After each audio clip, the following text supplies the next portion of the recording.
Continuing our mini conversation between Alice Pearl, that's me, author of Resolve, and intimacy coach Alexandra Shield. We speak about intimacy after trauma, child sexual abuse, and sibling sexual abuse from lived experience for those who feel ready to listen in. So when I started my healing journey, I didn't know what I was healing. I just knew that something wasn't quite right with my body. I was feeling very disconnected, very numb. I struggled to stay present. I knew something was not quite right with my nervous system. So I started to heal and started to go on a journey of embodiment and working with the somatic and working with the body, learning to reconnect to my body and its sensations. And that's when the memories started to come back. And I think this is a really important piece to speak into, that many people have experienced childhood trauma, childhood sexual abuse, childhood sibling abuse. As we start to remember, you're most likely not going to have memories that's going to be a perfect movie scene. Because if the trauma happened when you were really young, it would have been before your brain was fully developed. It was too much for your body in that moment, and you would have de-associated and disconnected to be able to survive that moment. And your body is trying to protect you so you don't have to remember. And this is really important that we remind ourselves that when it feels like our body is working against us, it's actually protecting us, it's actually working with us. And just because you don't remember everything perfect from A to B like a movie scene, it doesn't mean that it didn't happen or that it's not valid. I think so many people who have experienced trauma invalidate their own experiences before they have all the memories.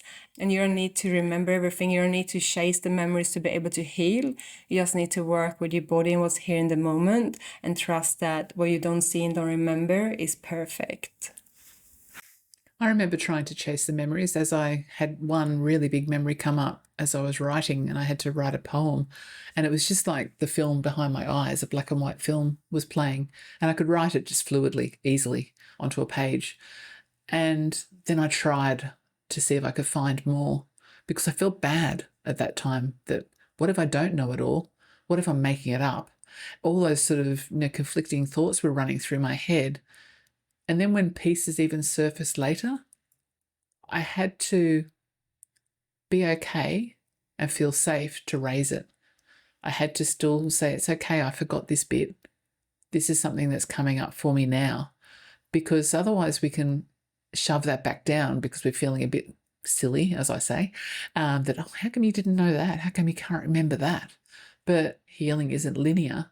I see healing as like one of those 8-lane freeways with all the little swirly off ramps and, bridges across the top. Like, it is such an incredible journey of recovery. That's why they say it takes a lifetime.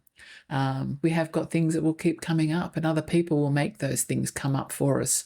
We can't really control it as this is me healed, I'll do this in a 6-pack of therapy or 6-pack of intimacy coaching, I am done. We've got to be kind to ourselves with this. Absolutely. And we also need to trust, the body will never give you more than what you are ready for. The body will never give you any memories that you're not ready to see or ready to receive.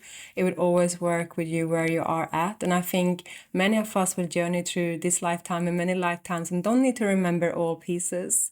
And some people, they have the memories in forms of flashback, the visuals, right? Other people remembering it in the soma, in the body, in the senses, somatically. Some people remember what they heard, the voices and sounds. So I think everyone experiencing the memories coming back in different ways. And again, we just need to honoring our own experience and don't compare ourselves or chasing memories, because again, trusting the body, trusting your path, and just honoring yourself in each and every moment. And I think another thing you spoke into, as we're remembering more, as we heal more, and as we learn more, being on this journey, all we can do is to speak into what feels true in this moment and what we know in this moment, with no attachment to how we will speak about things or relate to things next week or in a few months' time or next year.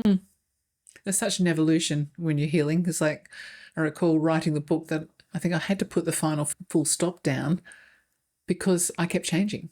I was moving forward so much as I wrote that I needed to just stop and say that was me as at the time as I finished the book. 2 years on, I've changed again. So yeah, we're just constantly evolving, and it's such a beautiful journey that we get to give ourselves. We'll continue in the next part.